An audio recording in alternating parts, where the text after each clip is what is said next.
to engage in dialogue with you and with my esteemed colleagues.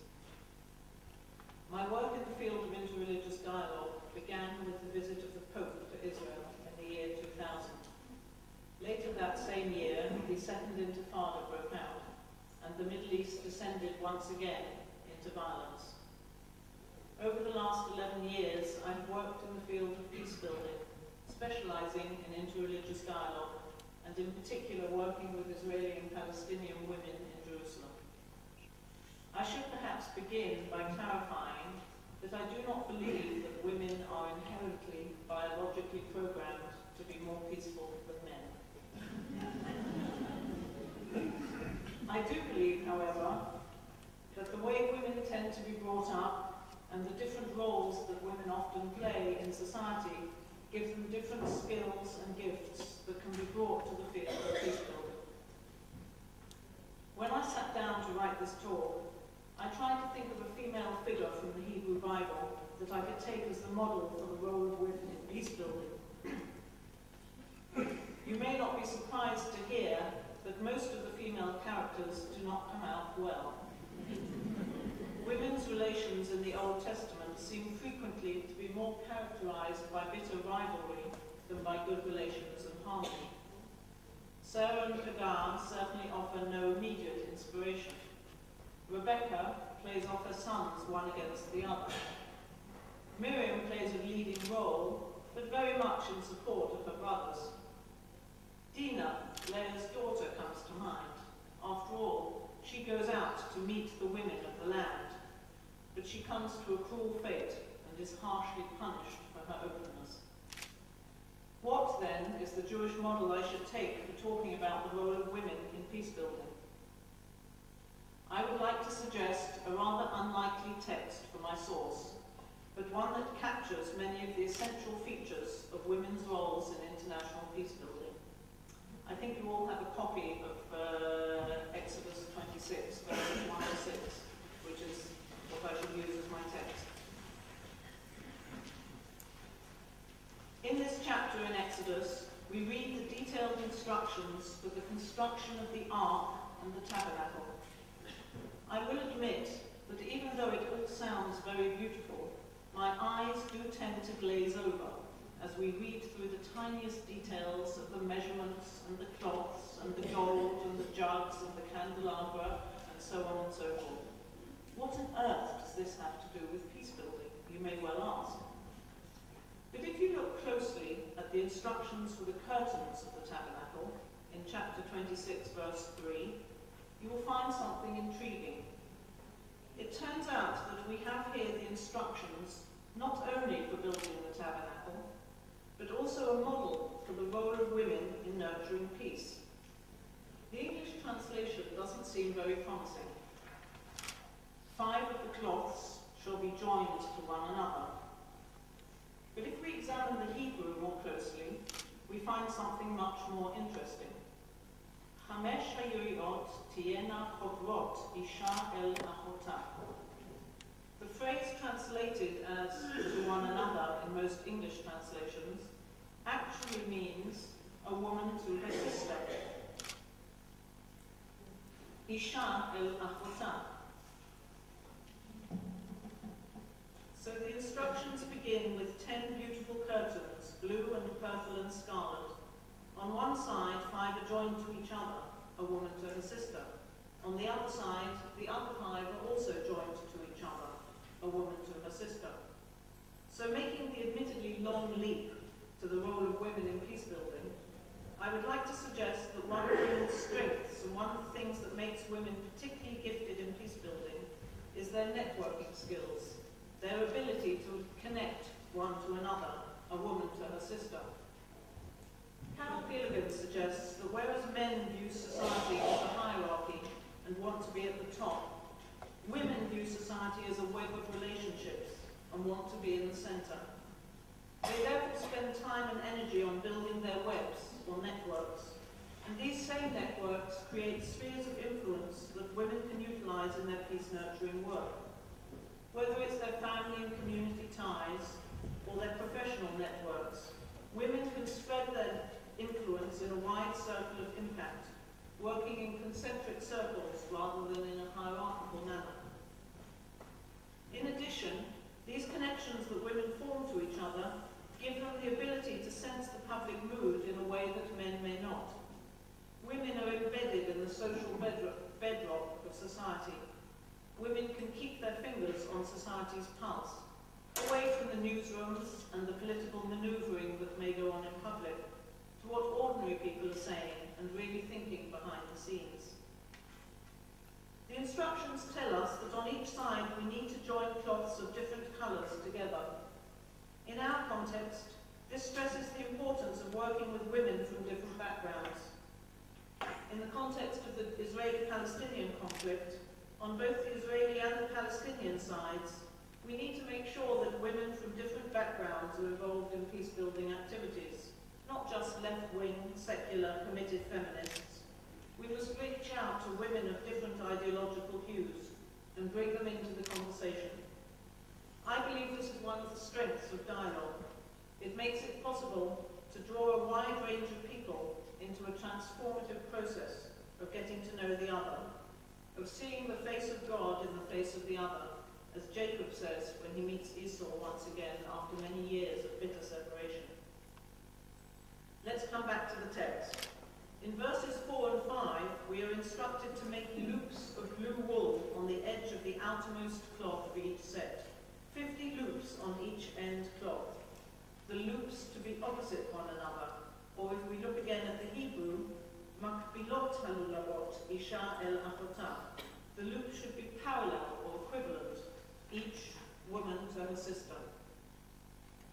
Returning to our theme, these instructions suggest the need for equivalence or symmetry in our peace-building work. Women can build on their similar life experiences as women, maybe as mothers, often in patriarchal societies. Women who come together in dialogue, for example, often discover that they share many life experiences. Marginalization is an experience that often cuts across ethnic, national, and religious boundaries. Their maternal instincts and interests and experiences mothers may be very similar.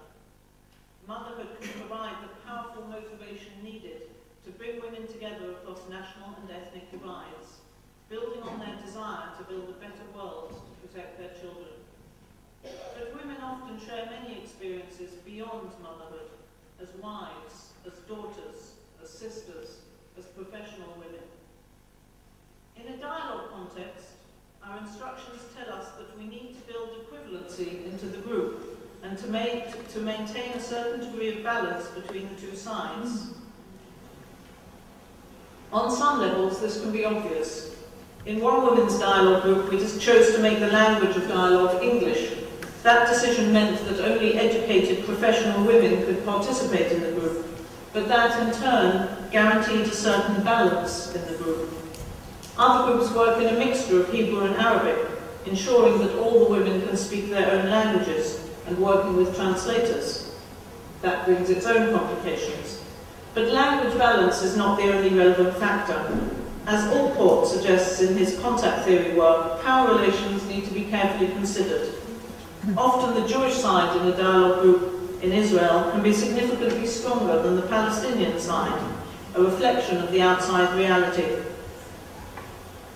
But equivalency can be a very delicate thing to achieve. Sometimes there are obvious factors such as numbers on both sides, but it's a combination of different things, some of which can be unpredictable, and it works at a variety of different levels. One way in which we endeavour to maintain a power balance is to use two co-facilitators, one from each side in the conflict. But even this needs careful work and self-reflection between the partners in the process. Another way we can understand the text is to see that before we bring people to work together across the divide, we first need to work with each side separately, to do the groundwork that lays the foundation for joint activities or dialogue. Thus, we often need what are called single identity or uninational group work before we bring the different sides to a conflict together. One side may need some empowerment work in order to build the equivalency needed for equal interaction. Or the different sides may need to discuss their own priorities as a community or clarify their own identities before they come together with the other. So far then, we've seen that women can bring to peace-building work their networking skills, and that it is important to maintain balance or equivalency between the groups of women who are working together. Returning to the text, I can get the right page from my... The next instruction is to make 50 gold clasps and couple the cloths to one another with the clasps. And again we have the Isha el-Akhota instruction, each woman to her sister. But this time, the cloths from the two groups are connected to each other. In our peace-building context, I would like to suggest that this is a reference to women's skills and interest in building relationships. Shortly after I started work at ICCI, I came to feel that women might be looking for a different dialogue experience, that there was something they were not finding in the mixed gender forums we provided. I felt that where men seemed to be more interested in intellectual sparring, in making their point and being proven right, women were more interested in developing relationships. Women can use the skills of nurturing that they have developed in their personal lives to nurture relationships across the divide, to nurture peace. Peace needs nurturing. It may need structures put in place and agreements to be signed and borders to be created, but it also needs nurturing. And women have often developed much greater skill as nurturers, skills of listening and empathy, skills of paying attention to the small details that are woven together to make up everyday life. One of the things that women often bring to the negotiation table is an emphasis on just these small details of everyday life. The men who on the whole run the negotiations seem to concentrate on the big picture, the borders, the right of each side, their own status, and the makeup of the governments that will run the post-war society. Women, on the other hand, want to know about the small details. How will children get to school if the border runs through the middle of their neighbourhood? Where are the hospitals? Who's going to educate their children? How are we to provide employment? How will people access their lands? Without nurturing, peace agreements tear apart and violence flares up over issues that the men didn't take into account.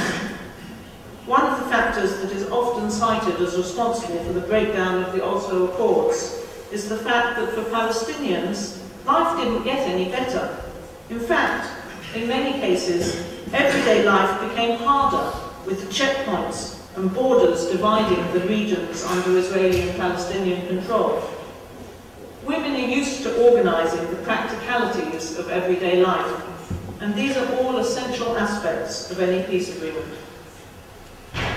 So we have two groups of women coming together and using a myriad of different connections and avenues, 50 clasps, to explore their commonalities as well as their differences. Each of the clasps or connections joins two of the loops made on the cloth. Each of the women finds things she has in common with one or more of the other women, and being women, they have many things in common, as well as some issues that divide them. There are many ways of fashioning the clasps. One of our dialogue groups used personal narratives as the clasps. Each woman shared her life story with the group, allowing us all to explore history, culture, religion, but through the personal lens of each woman's own life. The clasps could be cookery classes, could be courses for small entrepreneurs, could be football clubs, could be support groups for women with cancer. What's important is to fashion a myriad of clasps, each with the condition of equivalency, that bring people together and allow them to develop relationships with each other, that rehumanize the other, and that motivate them to work for social change. Dialogue of the kind I've described here is unfortunately rare. It's not easy for women of such different backgrounds to reach out beyond the boundaries of their own national, cultural, religious and social affiliations and become bound to each other. Indeed, this phrase of a woman to her sister only appears in the Torah in this specific setting, and only here, not the tent, not the outer area, but only in the Mishkan, that holy place where the Shekhinah, the holy presence described in feminine language, is said to dwell. I don't think it's coincidental that there's a connection between these instructions for creating the Mishkan, each woman bound to her sister, and Jerusalem. When I bring women together to discuss the future of Jerusalem, the vision they consistently voice is one of sharing Jerusalem. They don't want Jerusalem for themselves, but they also don't want Jerusalem to be divided. The division of Jerusalem, they say, would be blasphemous, would be sacrilegious. They understand, as women, that only by bringing women together, each with her sister, can we make the tabernacle whole. When sisters come together, first in separate groups, then in search of symmetry, and eventually finding connections across the divide, then perhaps the Mishkan can be completed and God will abide once again in Jerusalem.